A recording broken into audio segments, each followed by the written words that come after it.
Nada se move, nada respira, só o som de gotas eternas preenchendo o mundo afogado. Não há vozes, não há propósito, só existe o silêncio e um ovo. Mas o que é um ovo senão a promessa do que ainda não nasceu? Para ela é tudo, para ele é nada. Anjo Zeg não foi feito para ser entendido, foi feito para ser sentido, questionado e abandonado. Porque aqui não há respostas, há símbolos, há fé e há dúvida. Há a menina e há o homem. Um acredita que há algo dentro do ovo e o outro ri da ideia. Ela protege como sua mãe protege o feto, ele o encara como um peso vazio. Ela escuta o ovo respirar, ele diz, é só o som da sua respiração. Ela sente o bater de asas e ele diz que é só o vento lá fora. É como se a fé dela existisse apenas porque o mundo acabou, como se o significado só tivesse nascido do silêncio. E ele já desistiu de acreditar. Deixa só eu contextualizar esse carai.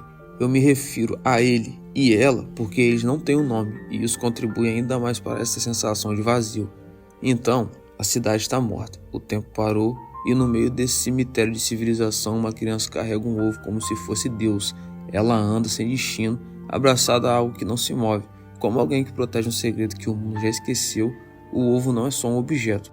Ele, o ovo, é símbolo, é fé embutida em casca frágil. É tudo que ela tem, porque tudo ao redor já morreu. O homem a observa, silencioso. Ele não rouba o ovo, mas também não acredita nele. A dúvida dele é seca, fria, quase com quem já viu o mundo acabar e não se importou.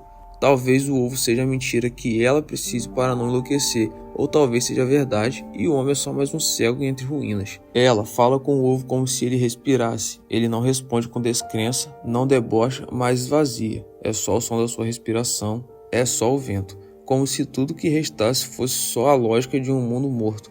Mas existe lógica, onde a fé se agarra à última esperança. O cenário é um corpo fossilizado do que foi civilização. Estátuas de anjos sem cabeça, pescadores que perseguem sombras de peixes que não existem ou algo assim, a repetição de gestos sem resultado, como se o mundo fosse um ciclo de memória sem propósito. A ausência do som aqui não é um erro, é a alma do filme. O que eu tô tentando dizer é que o silêncio não é um intervalo entre diálogos, é o diálogo em si. Em Anjo Zeg, cada plano estático é uma pergunta, cada gota é um segundo de fé resistindo à lógica do tempo, e cada sombra é uma memória que se recusa a morrer. A garota vive sozinha, cuida do ovo com zelo maternal. Ela o coloca sobre a barriga como quem simula uma gravidez. Ela o escuta como se escutasse um coração batendo ali dentro.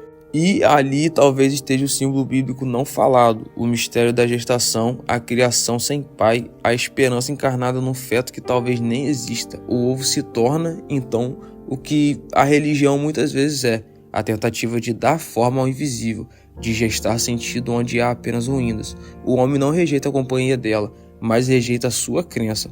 Ele caminha ao lado da fé, sem permitir que ela o toque. As mãos dele, do homem, estão enfaixadas, e isso não é detalhe gratuito, ele carrega uma cruz, literalmente, e fala sobre esquecer as coisas, como se já tivesse morrido antes. As mãos enfaixadas lembram os estigmas de Cristo, para quem não pegou. Mas ele, o homem, não é o Salvador, ele é o descrente, um Cristo que não acredita mais na salvação, um mensageiro que já não sabe o que estava anunciando. O ovo é a única coisa viva naquele mundo, ou talvez nem viva esteja, talvez seja só uma ideia, uma ilusão que precisa existir, porque tudo o mais já morreu. O que tem dentro do ovo? Ela nunca responde, porque talvez nem ela saiba, porque talvez o conteúdo não importe, importa o ato de proteger, entende? A cidade onde eles andam parece afogada no tempo, relógios gigantes, gritos de gárgulas congelados, construções abandonadas que mais parecem monumentos ao fracasso humano. E mesmo assim, ela caminha, com o ovo no colo, como se ainda houvesse algo a nascer, como se o amanhã ainda valesse a pena. E é aí que está a tragédia. Ela acredita, ele observa. O mundo assiste em silêncio. O homem pergunta sobre o passado, sobre o dilúvio. Ela responde como se falasse de um mito.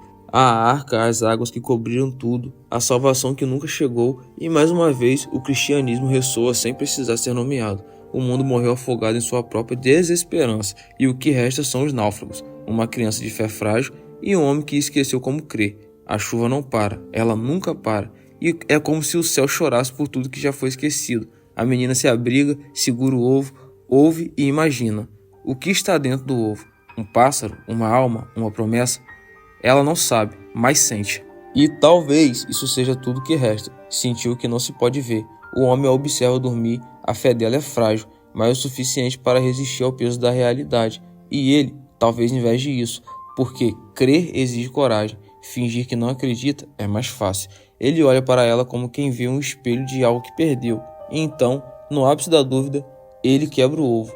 O som seco da casca partindo é o colapso da inocência. Ela acorda, vê os fragmentos e entende. Foi ele. Ela foge, mas não chora, porque o que morreu ali não foi o ovo, foi a fé que ela tinha no outro, foi a esperança de não estar sozinha na crença. Ela corre e passa pelas estátuas, pelos fantasmas de pedra, pelo passado petrificado. O homem segue, mas nunca alcança, porque agora ele carrega algo mais pesado que a cruz, a culpa. Ele matou o que ela acreditava, e isso transforma, porque matar uma crença verdadeira não é como matar uma mentira. Ela, a menina, chega ao centro da cidade, observa as águas, a própria imagem se dilui no reflexo quebrado. Então ela cai, não como quem tropeça, mas como quem aceita, como quem se oferece, como quem se sacrifica. Talvez ela seja o último símbolo de esperança, talvez ela represente Maria ou Cristo ou algo ainda mais antigo, a fé que escolhe morrer para que os outros possam renascer.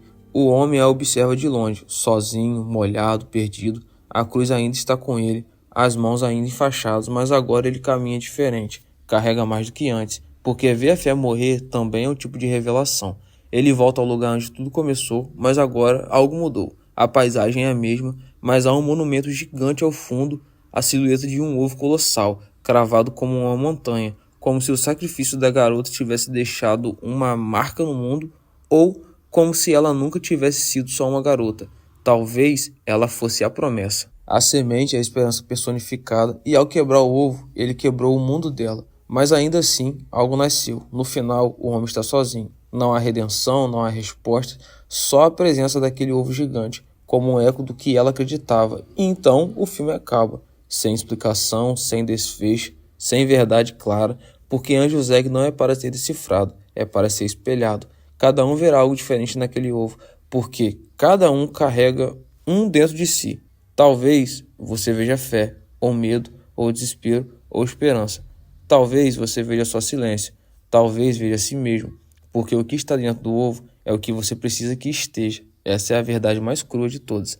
Não há interpretação definitiva, não há doutrina nem manual. Anjos Eggs é sobre o vazio, é sobre o que escolhemos colocar dentro dele. E se você chegou até aqui, merece o meu convite para se inscrever, comentar e deixar seu like no canal. Tamo junto e até o próximo vídeo.